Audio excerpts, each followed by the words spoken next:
Salama daholo, androany isika dia ndao araha ho taterina amintsika ny fanambarana izay nataony Andriamatoa Tahina Razafinjoelina tao amin'ny pejiny tao. Manoloana ireo artista malagasy izay hita fa manan-talenta ary isika malagasy ihany koa moa dia manana kolotsaina izay nefa dia hita fa mbola tsy dia voatrandraka tsara izany kolotsaina izany raha ny eo amin'ny maneran-tany no asiana resaka. Ka izay no nahatonga ny Tahina Razafinjoelina ny heviny tao amin'ny pejiny tao nilaza hoe nofy ririnina. Havela ho nofy ririnina fotsiny ve ny faniriny ireo artista malagasy izay hita fa manan-talenta ho izy. Ka izay no fakafakaina amintsika ato anatin'ity video ity fa manasantsika rehetra anaraka hatramin'ny farany. Aza dininy manao komantaira ambanin'ity video ity mba ahafahana mandrava na hevitra rehetra anaovantsika video manaraka eo. Tsaroviny milike ny video antsika ary aza dininy toroka sandratrany miabony amin'ny chaîne antsika mba ahafahanareo manaraka tsy tapaka ny video izay lefany amin'ny sisy tomatavata gasy. Toy izao ny fanaovana azy. Tsy ampendrely isika fa avitrany tonga dia vavany. Ndawary. Matetika isika mahita anireny artista vahiny ireny dia tena mivelatra ny lazany raha eo amin'ny maneran-tany izany. Na eo amin'ny lafiny hira fotsiny dia hita fa maro mpankafy ireo artista vahiny maneran-tany. Eo ihany koa ny lafiny fivarotana an'izay zava-bitan'izy ireo dia hita fa tena mahazo vahana ao amin'ny internet sy ny YouTube ao. Ny fanjakanan'izy ireo koa moa etsy andanin'izay dia tena hita fa manao aintsy ho zavatra mba ahatonga ny kolotsaina sy talentan'ireo tanoran'izy ireo hivelatra lavitra ary ho lafo vidy maneran-tany izay. Ary ny artista vahiny dia hita fa tena mahazo vola amanatapitrisany maro noho izay talenta nanan'izy ireo izay ary mahavelona ny zafyafy sy ny zafy manjanak'izy ireo mandra-pahafaty izay vola azon'izy ireo amin'ny resaka artista izay. Manan-talenta zavakanto ireo artista vazaha ary tena hainy no mitrandraka an'izany. Ka hainy ihany koa no mamaritra an'izany eo amin'ny tsenany varotra iraisam-pirenena eo amin'ny lafiny lamozika sy ny maro hafa izay. Tsy ambakan'izany nefa ny isika malagasy. Isika malagasy dia tena mba manana an'izay talenta sy ny kolotsaina miavaka amin'izao tontolo izao izay.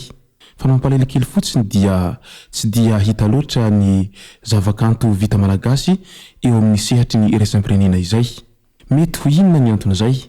Ny artistantsika ve no manao kilavaka sa tokony mba hampiny fanjakana ihany izay fanaovana varotra manderan-tany eo amin'ny lafiny kolotsaina sy ny lamozika malagasy izay.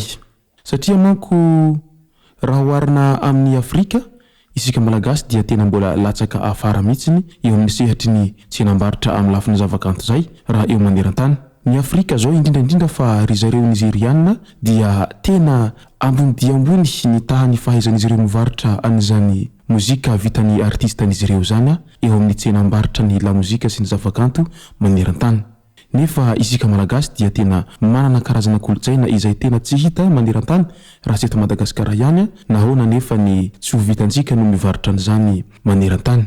Ka manoloana izay rehetra izay dia naneho ny heviny ny Tahina Razafinjoelina tao amin'ny pejiny tao nilaza hoe nofy ririnina. Efa maro ny artista malagasy izay mba nanofinofy ny ho lasa internasionaly ary ho lasa malaza maneran-tany mba hitety ireo faritra maro. Nefa hatreto dia tsy mbola nahitana taratra loatra an'izany ankoatra ireo izay artista azo lazaina fa legendy izay efa nitety faritra maro tany am-pitandran-masina tany.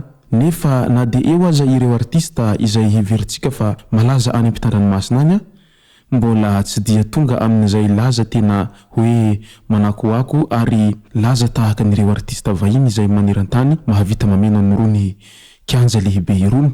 Fa ny artista malagasy rehefa manao seho any ivelany dia matetika ao anatiny trano kely foana no anaovana an'izay seho izay fa tsy mbola nisy artista malagasy mba naka anirony kianja manara-penitra any andafy irony nanaovana seho ka nahafeno ary vorolanina ny olona nandeha nijery azy ireo. Ka izay no nahatonga Tahina Razafinjoelina nanao an'ilay hoe nofy ririnina tao amin'ny pejiny tao. Toy izao moa no nilazainy tao amin'izany pejiny izany ndao ary tanteriko amintsika ato anatin'ity faraparan'ny video ity. Nahita an'ilay hetsika lehibe izay nataon'ireo artista malagasy tany la Frantsa tamin'ny faraparan'ny herinandro teo ny tena dia lasa nanofy rehefa hariva fa nisy artista malagasy maromaro niditra tanteraka tamin'ny sehatra ny iraisam-pirenena.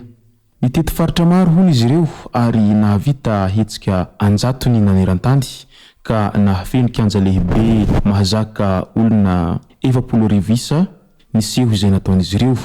Nitety hatrany Etats-Unis, Eropa ary ny afara tany Azia rehetra tany. Nahoana tokoa moa no hijanona ho nofo fotsiny izany, fa nahoana no vitan'ireo artista amin'ny firenenkafa ka tsy ho vitan'ny artistantsika. Fantatsika tsara ry Céline Dion, ry Manu Dibango, Alpha Blondy, ny tarika The Scorpions sy ny sisa maro samihafa, mpanakanto vahiny milalao vola an-tapitrisan'ny dolara amerikanina. Hitantsika fa manan-talenta ny malagasy satria voatsely izay dia nisy mpanakanto malagasy roa nahazo irony fananany lehibe iraisam-pirenena irony tany ivelany tany. Anjaran'ny fanjakana no mametraka politika ho an'ny fanaparitahana ny kolotsaina maneran-tany. Andanina vola be ireo masovohontsika any ivelany nefa tsy mbola nitondra anjara biriky tamin'ny famvelarana ny kolotsaina hatreto. Manana ministra piahy koa isika izay tokony hifantoka tanteraka amin'izany tanjona izany. Azo tanterana tanteraka izany no fizany satria efa mora kokoa ankehitriny no miditra amin'ny sehatra iraisam-pirenena noho ny tambazotran-tserasera izay azo lazaina fa azontsika malagasy fehezina. Anjarantsika no manatsara ny antsika sy mifampisintona miakatra fa izay no lalantokana ahitana fahombiazana. Eny, mety ho nofo isika fa nofo marina ary aoka tsy ho adinontsika fa niainga tamin'ny nofo avokoa ny fanatanterahana ireo tetikasa sy asa goavana nanamarika ny fiainany zanak'olombelona. Tadidio fa rehefa mijanona manofy ianao dia tapitra eo ny asa famoronana sy ny fikarohana. Io ny fanambarana izay nataon'ny Taina Razafinjoelina tao amin'ny pejiny tao ka somary nahalasa saina ny be sy ny maro ihany ary zavatra marina izay lazainy izay. Nahoana ny hafa no afaka manofy dia nahoana isika malagasy no tsy afaka hanatanteraka izay nofinofitsika izay. Fa io dia anjarany tsirairay no mitondra ny anjara birikiny amin'izay fampandrosoana ny sehatry ny zavakanto izay fa raha tsy mifanampy sy tsy mifampisintona isika malagasy dia tapitra hatreo ny nofinofitsika amin'izay fampivelarana ny lafin'ny zavakanto izay. Ary matoa ny zavakantontsika hatramin'izao mbola tsy tonga lafatra eo amin'izay tsena iraisam-pirenena amin'ny resaka lamozika izay dia midika izany fa mbola maro ny zavatra tokony harenina ary mbola misy lesoka lehibe no tokony ho amboarina ao anatin'izay. Tsy hoe ny zavakanto izay vitantsika no ratsy ary tsy hoe ny lamozikantsika no ratsy, tsy izay akory. Maro ireo hiran'ireo vahiny mba ratsy noho ny antsika nefa dia vitan'izy ireo no mitrandraka izany ka lasa mahatonga an'izany tafiditra ao anatin'ny tsenam-barotra iraisam-pirenena. Ary isika malagasy raha teo dia tena isany hita fa mankafy ny zavabitan'ireo artista vahiny ka nahoana ny zavabitantsika no tsy ho ankafiziny hafa. Izay no masaka azona roso tao anatin'ity video ity tomboko lasy tomboko vavy ka dia misaotra antsika rehetra nanaraka hatramin'ny farany an'ity video ity. Manasa antsika hanao komantaira ambanin'ity video ity mba ahafahana mandravona ireny hevitra rehetra no vantsika video manaraka io. Tsaroviny milike ny video antsika ary aza dintoroka saretrany miabony amin'ny chaîne antsika mba ahafahanareo manaraka tsy tapaka ny video izay lefa any amin'ny sisy tamatao atagasy. Tomboko lasy tomboko vavy mankasitraka dia mirary soa.